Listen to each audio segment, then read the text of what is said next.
मी powder लावून पेराईन लावली पण थोडस हे झालं.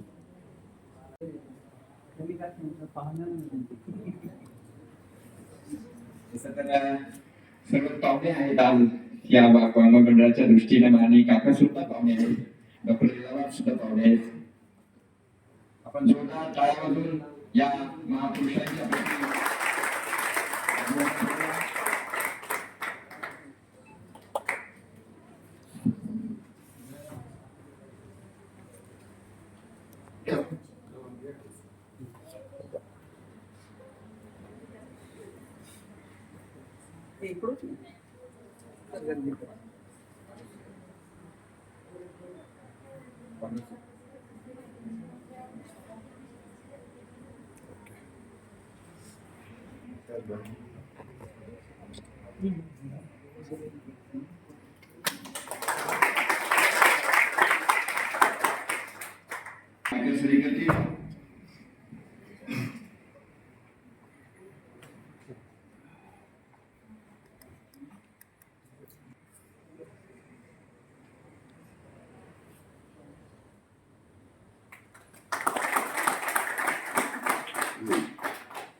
अंतर्गत गुणवत्ता कक्षाचे डॉक्टर एम साळुंके सर करतील.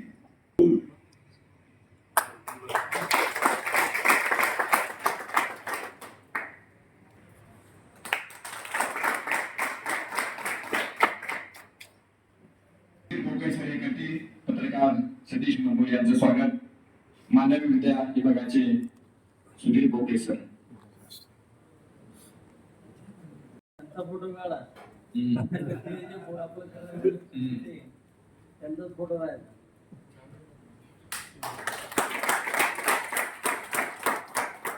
आपले बंद मांडतायत, त्यांच्या भावभावनांना स्पंदनांना बोलकं केलं जात आहे. पहिल्यांदा मराठी विभागाच्या नीती पत्रकाचे विमोचन होईल. या ठिकाणी होत आहे. सर्व विद्यार्थी, खेत्री सर, विभाग प्रमुख खेत्री सर, डॉक्टर रामहरी मायकर या सर्वांना विनंती करतो की प्रमुख पाहुणे आणि अध्यक्ष यांच्या हस्ते या सर्व मराठी विभागाच्या शिक्षकाला विनंती आहे की आपण या ठिकाणी यावं.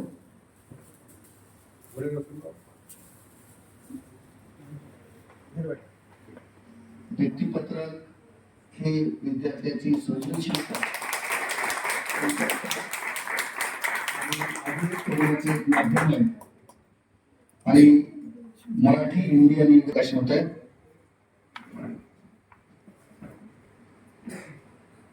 त्यानंतर गायत्री जोशी, वैष्णवी युगकर आणि पाया गार्डी.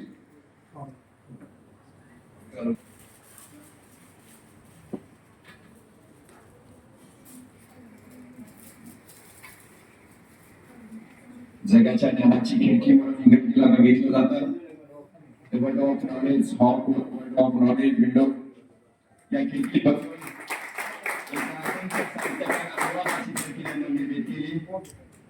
आणि आज अनुवादित साहित्य हिंदी विभागाच्या फोटो घेणार आहे शिंदे घेतलं. Doctor Pandav sir, doctor Nagnath Salunke ये हिंदी विभागाचे. शक्ति और ऊर्जा का एहसास आप हो रहा है. हिंदी भाषा इस देश की आत्मोन्नति की भाषा है. हमारे ये सौभाग्य की बात है. कार्यक्रमाचं अतिशय महत्वपूर्ण औचित्य आहे. भाषा वाङ्मय मंडळाचं उद्घाटन होत आहे आणि एका महापुरुषांचं नाव या महाविद्यालयाची स्थापना होत असताना काकांनी दिलं. आणि आज त्याचबरोबर आज पंडित दीनदयाल उपाध्याय यांची जयंती देखील होत आहे. अशा या दूरदर्शन करायोग नवनिर्मित करणारा कार्यक्रम आहे. तरी देखील मी प्रास्ताविक या महाविद्यालयाचे अनुशासन क्रिया प्राचार्य डॉक्टर विजय कुलकर्णी सरांना कार्यक्रमाचे अध्यक्ष माननीय पंजाबरावजी मुस्के पाटील, वाङ्मय मंडळाच्या कार्यक्रमाच्या उद्घाटनाचे प्रमुख पाहुणे जदवार सर, माझे कनिम गायत्री सर, खेत्री सर, ससानी मॅडम आणि इतर माझे बंधू आणि भगिनी, आज दुग्धशास्त्राला योग असं म्हणता येईल. दीनदयाळ उपाध्यायांची जयंती आजच्याच दिनी साजरी आपण करतोय आणि याच दिवसाचा औचित्य साधून महाविद्यालयाच्या वाङ्मय मंडळाचं उद्घाटन सुद्धा आम्ही आज करतोय. कारण ज्या माणसाला साहित्याच्या आधारे एकात्म मानवतावाद पेरण्याचा प्रयत्न केला, संकल्पना म्हणली आणि माणसाच्या जीवनाचे जे 4 आधारस्तंभ आहेत ज्याच्यातून मानव घडतो, ते 4 आधारस्तंभ माणसानं आपल्या नीतिमूल्याच्या आधारे जीवन विकसित कसं करावं याचा आदर्शवाद या व्यक्तीने सांगितला. आणि हे वाङ्मय वैचारिक प्रगल्भतेतून जन्माला येतं, समाजाचं प्रतिबिंब साहित्यामधून येतं. देशात फारशा बुद्धिमत्ता घडण्यापर्यंत निश्चित झालेल्या नव्हत्या. साहित्य उदयास येत होती, विचारवंत साहित्यिक आपल्या पुस्तकामधून विचार मांडले जात होते, बदल होत होतं. कथा, कादंबऱ्या, नाटक, एकांकिका यातून समाजाचं चित्रण केलं केलं जायचं. साहित्य संस्कृती आणि वाचन संस्कृती जीवन ठेवण्याचं काम या कार्यक्रमात झालं आणि ते महाविद्यालय पातळीवर चाललं जावं म्हणून अशा स्वरूपाच्या महाविद्यालय पातळीवर वाङ्मय मंडळाची निर्मिती केली गेली असावी असं माझं वैयक्तिक मत आहे. विचार मंथन झालं पाहिजे, विद्यार्थ्यांनी महाविद्यालयात बसून ग्रंथांचं वाचन केलं पाहिजे, ग्रंथाच्या साहित्यात ते बसले पाहिजेत आणि या साहित्यामधून वाङ्मय मंडळ आमच्याही महाविद्यालयात असावं. ग्रामीण भागामध्ये असणारे विद्यार्थी साहित्यप्रेमी बनावेत, त्यांनी साहित्य निर्माण करावं आणि साहित्याची मांडणी करावी, कल्पना समजून सांगावी, हा त्यामागचा उद्देश आहे. म्हणून मी फारसा प्रास्ताविक न करता या वाङ्मय मंडळाच्या अनुषंगाने आपण आपल्या महाविद्यालयामध्ये उपस्थित राहण्यात स्वागत करतो आणि इथं थांबतो. धन्यवाद. खरं तर आज जे पाहुणे आम्हाला मिळाले आहेत, ज्या पाहुण्यांना आम्हाला ऐकायचं आहे, पण त्या पाहुण्यांचा परिचय देखील आम्हाला असला पाहिजे. कारण काही काही माणसं आपली असतात परंतु ती माहीत नसतात. त्यांचा परिचय करून देण्यासाठी मी डॉक्टर रामभाऊ मायकर सरांना निमंत्रित करतोय.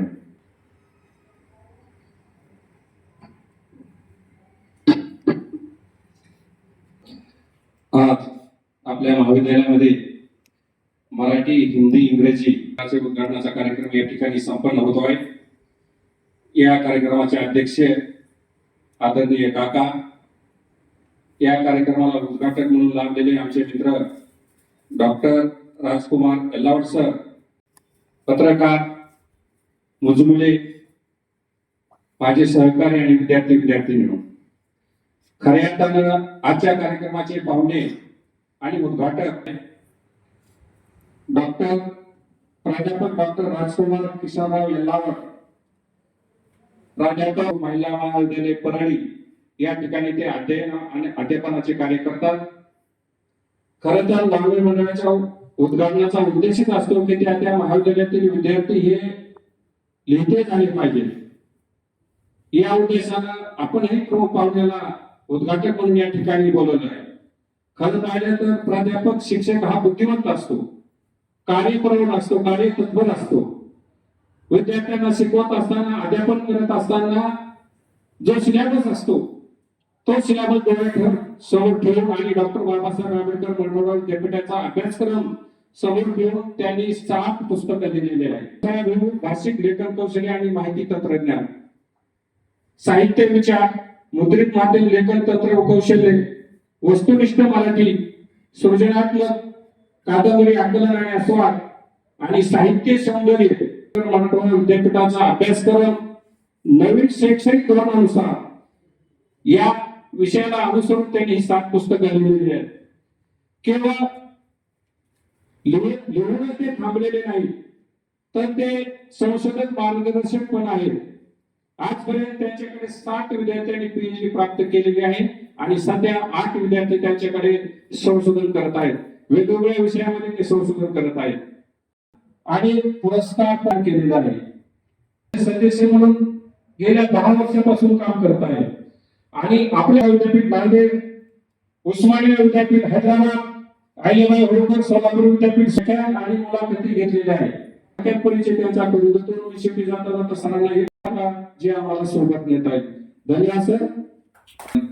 प्रमुख पाहुण्यांचा परिचय करून दिला आहे. डॉक्टर राजकुमार येल्लावड सरांना विनंती करतो, तुम्ही आमच्या विद्यार्थ्यांशी संवाद करावा. अशी कोणती पुण्याची फाला जो दयाला चांगला घडून जावा साधू दर्शन करा योग या भाषा मंडळाच्या उद्घाटन. दुपारचे 12 वाजलेले आहेत. 12 वाजल्यानंतर बहुतांशी विद्यार्थ्यांना ओढ लागते घराची आणि त्यांना ऐकवायला बसायचंय. उलट त्यांच्या मनामध्ये द्वंद्व चालू आहे, विचार चालू आहेत. मला जाऊ द्या ना घरी, आता वाजले की 12. आणि अशा परिस्थितीमध्ये जे जे देता येईल, जे जे घेता येईल ते ते द्यायचंय असं मायकर सरांनी सांगितलं. त्यामुळं जेवढा वेळ तुम्हाला घेता येईल तेवढा वेळ मी देण्याचा प्रयत्न करेन. आदरणीय व्यासपीठ, व्यासपीठावर विराजमान आजच्या कार्यक्रमाचे सन्माननीय अध्यक्ष, ज्यांचं व्यक्तिमत्व सागराप्रमाणे खोलवर, शांत आणि सूर्याप्रमाणे तेजस्वी आहे, असे या संस्थेचे अध्यक्ष माननीय पंजाबरावजी मस्के साहेब, एक कुशल प्रशासक म्हणून कार्य करणारे आमचे सन्मित्र, या महाविद्यालयाचे प्राचार्य डॉक्टर बी.जी. कुलकर्णी सर, महाविद्यालयाचे उपप्राचार्य डॉक्टर गोपीचंद घायतीडक सर, इथे उपस्थित मराठी विभाग प्रमुख आमचे सन्मित्र आणि कार्यक्रमाचं सुंदर असं निवेदन करणारे, त्यांना मी वेगळ्या रूपात पाहिलं. थोडं मराठी बोलत होते, थोडे इंग्लिशही बोलत होते, थोडं हिंदी बोलत होते आणि बोलत असताना अस्खलित बोलत होते. ते आमचे सन्मित्र डॉक्टर अशोक खेत्रे सर, आमचे दुसरे सन्मित्र मराठी विभागातील अभ्यासू व्यक्तिमत्व म्हणून ज्यांच्याकडे पाहिलं जातं ते या महाविद्यालयातील मराठी विभागात असलेले मायकर सर, हिंदी विभागाचे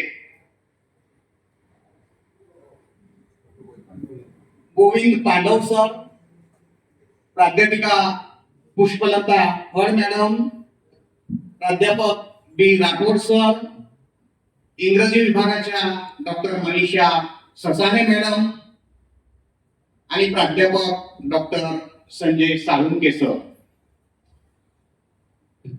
पलीकडे माझं चित्रीकरण करतायत, आता त्यांना कॅमेऱ्यातून मी किती दिसतोय मला माहिती नाहीये. ते आमचे संघर्ष नेताचे पत्रकार मित्र सतीश मुजमुले सर. या सर्वांची नावं घ्यायची होऊन गेली. पलीकडे एक खुर्ची रिकामी आहे, पण त्या खुर्चीवर बसलेल्या व्यक्तीचं नाव कशाला मी घेऊ, म्हणजे माझं नाव मी कशाला घेऊ, कारण माझं नाव घेण्याचा अधिकार माझ्या सासऱ्याच्या मुलीला आहे. जसं लाईट लागेल तसं रात्री 12 वाजता लागेल तरी हसायला काही हरकत नाही, त्यावेळी हसा. मी असंच एकदा एका महाविद्यालयामध्ये म्हणत असताना अजून फार हजरजबाबी माणसं असतात मायकर सर, त्यातला एक चौकस बुद्धीचा म्हटला, ठीक आहे सासऱ्याच्या मुलीनं पण कोणत्या,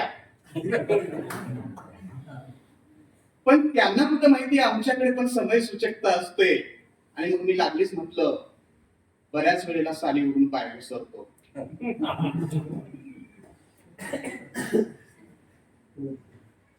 इथे बसलेल्या उपस्थित बंधूंनो मी जाणीवपूर्वक म्हटलं, कारण महिला कॉलेजमध्ये असल्यामुळे बंधूंनो म्हणायची सवय नाहीये. उपस्थित बंधूंनो आणि भगिनींनो, सर्वप्रथम या वाङ्मय मंडळाचं उद्घाटन झालं असं मी घोषित करतो. ते मी माझ्या व्याख्यानापूर्वी यासाठी घोषित केलं की कारण मी थोडा विसरखोळ आहे. महिला कॉलेजमध्ये असल्यामुळे आम्हाला ताई ताई ताई म्हणायची सवय आहे. आणि कुणी भेटलं की काय चाललंय ताई, काय नाही वगैरे वगैरे म्हणायचं. असंच मी एकदा घरी आलो, सोफ्यावर बसलो होतो त्या आणि तिला सुद्धा मी म्हटलं, ताई तू कधी आलीस? ज्यांना हसता येते त्यांनी हसा, ज्यांना हसता येत नाही त्यांनी हसू नका. म्हणून मी सुरुवातीला या वाङ्मय मंडळाचं उद्घाटन झालं असं तुमच्या जोरदार टाळ्यांच्या गजरात होता कमीत कमी शब्दामध्ये माझ्या विषयाला सुरुवात करतो. अमावस्येच्या रात्री काजव्यानं समजू नये की हे साम्राज्य माझं आहे. अमावस्येच्या रात्री काजव्यानं समजू नये की हे साम्राज्य माझं आहे, कारण उद्या निघणाऱ्या सूर्यापुढे त्याचं अस्तित्व शून्य आहे, त्याचं अस्तित्व शून्य आहे. नाही त्यांना कळतच नाही. एक बंड्या असाच म्हटलं, सोबत काय आहे? तो म्हटला डब्बा आहे. डब्यात काय? भाजी पोळी आहे. मी म्हटलं मी खाऊ का? तो म्हटला खा ना. मी सुद्धा ती भाजी पोळी खाल्ली. 2 त्याच्या पोळ्या संपवल्या आणि मग पुन्हा त्याला प्रश्न विचारला, बंड्या तुला आई घरी विचारणार रे? बंड्या म्हटला, गुरुजी त्याचं टेन्शन घेऊ नका, मी आईला सांगून देईन पोळ्या कुत्र्याने खाल्ल्या.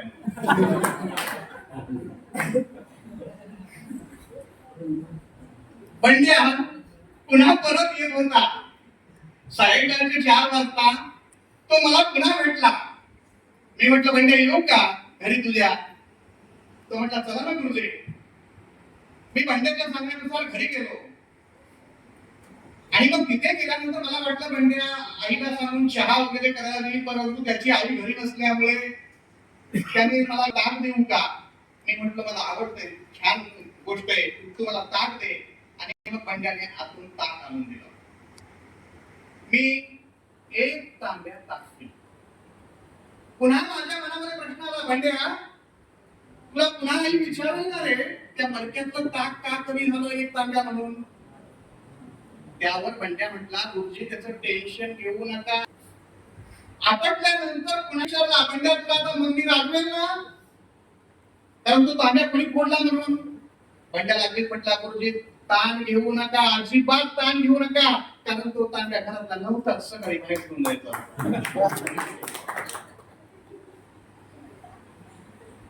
तर मी हा विनोद यासाठी सांगितला की वाङ्मय मंडळाचे विद्यार्थी साहित्य निर्मिती करत असताना ती साहित्य निर्मिती ही समाजाच्या विकासासाठी असली पाहिजे. मग तुम्ही म्हणाल या विनोदाचा समाज विकासाचा काय फायदा आहे, काय अर्थार्थी अन्वय आहे, बरोबर ना? आज आपण पाहतोय माहिती तंत्रज्ञानाचं युग आहे. इंटरनेटची बारे व्हायला लागले, गुगल गुरु झालेलं आहे. विकिपीडियाला आम्ही आणि राष्ट्राची प्रगती करायची असेल तर इंग्रजी शाळा सोडून मराठी शाळांकडे आपला प्रवास सुरू करा. आणि जर नाही केला तर पुढच्या 10 वर्षामध्ये पश्चाताप केल्याशिवाय राहणार नाहीत. कारण इंग्रजी मीडियम मध्ये गेलेल्या विद्यार्थ्यांना मूल्य संस्करण फारसं केलं जात नाही. तिथं फक्त पोपटपंची असते. म्हणाया तशा संकल्पना त्यांच्या विकसित होत नाहीत, वृद्धिंगत होत नाहीत आणि संस्कार तर बाजूलाच राहतात. संस्कार असतात ते वाङ्मयाचा अभ्यास करणाऱ्या विद्यार्थ्यांमध्ये. ते मूल्य घेऊन जीवन जगत असतील तर पुढच्या पिढ्याला ते विनोद सांगावेत, इतरांच्या जीवनामध्ये हसून फुलवावं. तुम्ही म्हणाल मग विनोद समर्थ रामदासांनी सांगितलं होतं टवाला आवडे विनोद. मग विनोद करायचे नाहीत का? विनोद हा सुद्धा साहित्याचा विषय आहे. विनोदी साहित्याचं दालन समृद्ध आहे. बघा प्रज्ञा अत्रे असतील, पु ल देशपांडे असतील किंवा वराडदार लक्ष्मण देशपांडे असतील, या सर्व साहित्यिकांनी आपल्या साहित्याच्या माध्यमातून, लेखणीच्या माध्यमातून समृद्ध सगळं साहित्य निर्माण केलं. ते साहित्य केवळ वैचारिकच होतं असं नाही, तर विनोदी अंगानं खुलं केलं होतं आणि ते विनोद संपूर्ण रसिकपणाला वेग लावतात. म्हणून विनोद सुद्धा साधता आला पाहिजे. सुसंगतीमध्ये विसंगती साधली की विनोद निर्मिती होते. बघा मी साधा विषय सांगितला, उंदीर मेला म्हटल्यानंतर तुम्ही हसला, मी पिलं म्हटलं त्यावेळी हसला नाही. साध्या साध्या गोष्टीमध्ये विनोद निर्माण होतो. असे कितीतरी विनोदी किस्से माझ्याकडे जवळपास 600 विनोद आहेत, त्याच्यापेक्षाही जास्त आहेत, पण मी एवढे मला इथे सांगणार नाही. काही मोजके विनोद सांगेल, परंतु त्या विषयाच्या अनुषंगाने मला इतरही काही बोलायचंय. वाङ्मय मंडळाचं उद्घाटन करत असताना तुम्ही साहित्य निर्मिती अशी केली पाहिजे. मग साहित्य हे लागली होती आणि जसं मुलींना वेळ लागलं होतं ना, तसं आम्हाला सुद्धा वेळ लागलं होतं. 4 दिनों में आपके मला सुद्धा वाटलं, मी समजत होतो तोपर्यंत 99 वर्षाची गॅरंटी आहे काही, पण 8 दिवसात जर फेर आणि नवीन चेहरा बदलत असेल, म्हणून मी सुद्धा पैसे नसताना दुसऱ्याकडनं घेऊन फेर आणि नवीन विकत आणलं. 8 दिवस त्याच्यासोबत एक पावडरचा डब्बा आणला, फेर आणि लवली लावायचं, त्याच्यावर पांढरं लावायचं. मला वाटतं चेहरा आता तरी बदलेल, पण तो चेहरा काही बदलला नाही, भ्रमनिराश झाला. मी कितीही पांढरं लावण्याचा प्रयत्न केला तर आईचं ऐकावंच लागतं. आम्हाला नदीवरून पाणी आणावं लागत होतं पूर्वी, बरोबर ना सर? सर्वप्रथम वाचायला सुरुवात करा आणि कविता करणं फार अवघड नाही. असं म्हणतात प्रतिभा ही जन्मजात असावी लागते, असं आम्ही साहित्यशास्त्रामधून शिकवतो. प्रतिभा जन्मजात असतेच, प्रत्येकाकडे असते. ती प्रत्येक वेगवेगळ्या क्षेत्रामध्ये कार्यरत असते. कविता निर्माण करायची असेल तर तुम्ही कविता निर्माण करू शकताय. कविता निर्माण करणं काही अवघड आहे का? आमचे आबासाहेब वाघमारे कविता निर्माण कशी करायची या अनुषंगाने असं म्हणतात. काय करावं लागेल तर सुंदर सुंदर अशा पुस्तकांचं वाचन करावं लागेल. आम्हाला पु ल देशपांडे वाचावे लागतील, द मा मिरासदार वाचावे लागतील किंवा आंब साळुंके वाचावे लागतील. वेगवेगळे साहित्यिक वाचले तर आम्ही वेगवेगळे सृजन करू शकतो आणि सृजन जर उत्कृष्ट झालं तर समाज मन घडल्याशिवाय राहणार नाही, असं मी म्हणतोय. आता विषय निघाला होता इंग्रजीचा. सर इंग्रजी बोलता यावी आणि आता खेत्री सरांनी सांगितलं की जगाकडे पाहण्याची विंडो म्हणून इंग्रजीला पाहिलं जातं. निश्चितच ससाने मॅडम इंग्रजी आली पाहिजे, परंतु मराठवाड्यातल्या माणसाला किती इंग्रजी येते हा प्रश्न आहे नसकेच आहे, बरोबर ना? मला वाटतंय मराठवाड्यातल्या माणसाला 99% माणसाला नीट इंग्लिश येत नाही. 1% जे इंग्लिशचे आहेत त्यांना येईल. पण पूर्वी आम्ही दुपारचं जेवण घेत होतो. वा काय हुशार आहे. आता आम्ही काय करतोय? लंच करतोय. संध्याकाळचं जेवण घेत होतो आम्ही. वा आता कधी कधी सकाळी सकाळी बायको डिनर देतो तो हा वेळा आणि मग असा चालू आहे. आणि थोडं मराठी बोलता बोलता इंग्लिश बोललो अनुवादाच्या क्षेत्रामध्ये त्या, परंतु किती इंग्रजी येते. Going cow is coming sing is goosing and my tongued is लंगड. विद्यार्थी मित्रांनो, मराठवाड्यातल्या माणसाचं वैशिष्ट्य मला जमत. आम्हाला वाटतं आता हा काही 2 दिवस आपल्याकडे येणार नाही. स्पर्श केला, मूल्यांच्या जनुकीचा कानमंत्र दिला. कारण दलाई लामा म्हणाले होते, रस्त्याची रुंदी वेगाने वाढत कारणाने बांधित लोकांनी.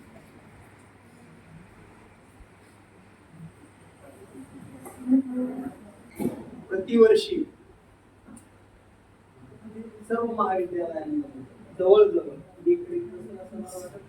बहुतेक महाविद्यालयांमध्ये वेगवेगळ्या विषयाच्या मंडळाचे उद्घाटन होतात. तसं प्रतिवर्षी आपल्याकडे वाङ्मय मंडळाचं उद्घाटन होतं, सामाजिक विषयाचं उद्घाटन होतं आपण त्याला, परंतु अन्य विषयांपेक्षा वाङ्मय मंडळाला हे विशेष महत्व आहे विद्यार्थ्यांच्या जीवनामध्ये. कारण आपण ज्यावेळी महाविद्यालयामध्ये शिकायला येतो त्यावेळी आपण शालेय जीवनातून महाविद्यालयात प्रवेश करतो त्यावेळी थोडस प्रगल्भ झालेलो असतो. विचारामध्ये वाढलो, ज्या विचारात जगलो त्याची आदरीव म्हणजे पिंजाळी ज्याने खरं म्हणजे ते काही वेगळं तत्वज्ञान त्यांनी मांडलं नाही. सरांनी उल्लेख केला त्याचा एकात्म मानववादाचा, की त्याने वेगळं तत्वज्ञान मांडलं नाही. हे तत्वज्ञान मूलतः भारतीय आहे. म्हणजे आपण पाश्चात्य तत्वज्ञानाचे जे गोडवे गातो ते आपले सगळे जातात. ज्ञानेश्वरांनी बसायला दिलं, जगासाठी मागितलं त्यांना. त्यांनी काही भारतासाठी मागितलं, व्यक्तिगत मागितलं, असं काही केलं नाही.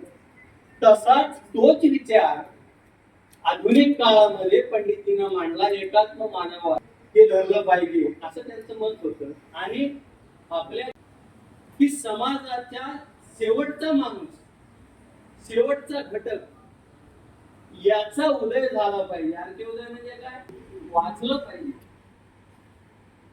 मी तर नेहमीच तुम्हाला सांगतो की अशा छोट्या महाविद्यालयात किंवा ग्रामीण भागातल्या महाविद्यालयात की एवढं समृद्ध ग्रंथालय हे क्वचितच पाहायला मिळते.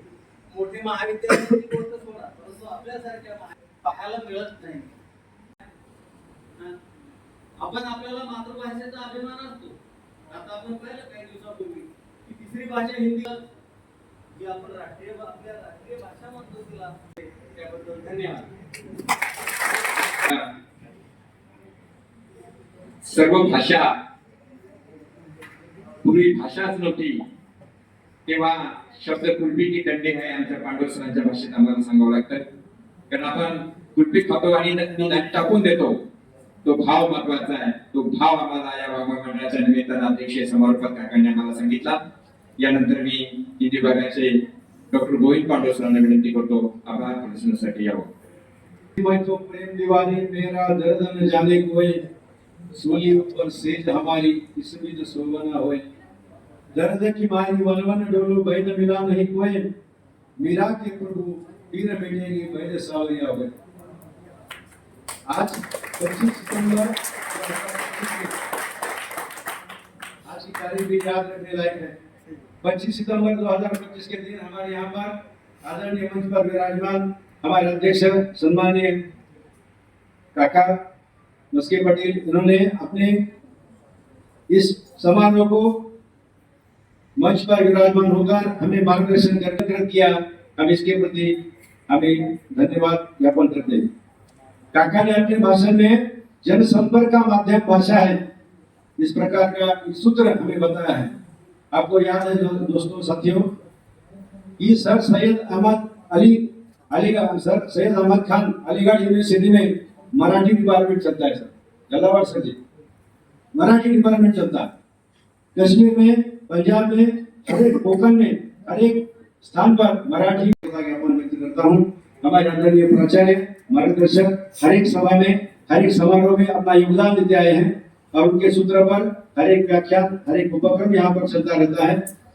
डॉक्टर भाषेंद्र कुलकर्णी सर, इनको भी मैं यहाँ पर धन्यवाद ज्ञापन करता हूँ. हमारे मित्र महाविद्यालय के उप प्राचार्य गोपीचंद गाजरे सर हमें हर समय अपना सहयोग प्रदान करते आए हैं. उन्हें भी यहाँ पर मैं कृतज्ञता ज्ञापन उनके प्रति करता हूँ. हमारे मित्र मीडिया रिपोर्टर और हमारे यहाँ के माजी विद्यार्थी हैं सतीश मुतुले सर, उन्होंने भी अपना पूरा समय यहाँ पर दिया. हर एक समय में हमारे साथ रहते हैं. उनके प्रति भी मैं यहाँ पर उनका कृतज्ञता ज्ञापन व्यक्त करता हूँ. हमारे मराठी विभाग के विभाग अध्यक्ष की घोषणा करता हूँ.